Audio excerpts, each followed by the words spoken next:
Louisiana does not have a lot of tenant protections. Mhm. And if you're on a month to month lease, your landlord can kick you out with 10 days' notice.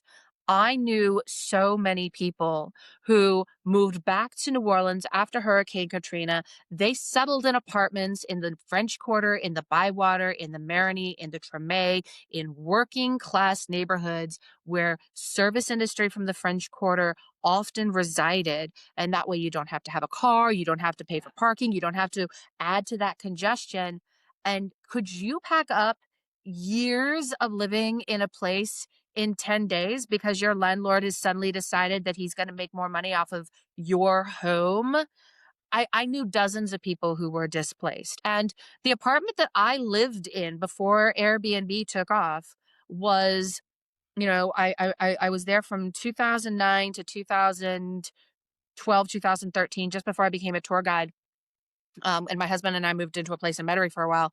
But it was my place. I paid $575 a month for a shotgun, a one bedroom shotgun single.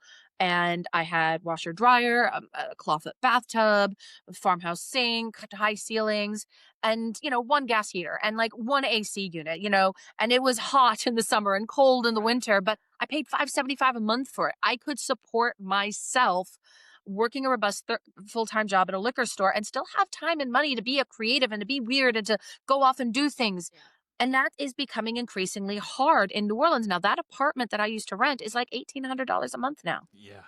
My income has doubled since then, but it hasn't tripled, and the rents have tripled. Yeah. And the rent to income ratio in New Orleans as a result of Airbnb is literally one of the highest in the country. So when you look at people in New York or Los Angeles complaining about how they have these homeless problems and they can't find a place to afford to live, we have that problem in New Orleans too. And part of it is caused by the housing that never really came back after Hurricane Katrina, but a huge chunk of that is short-term rentals.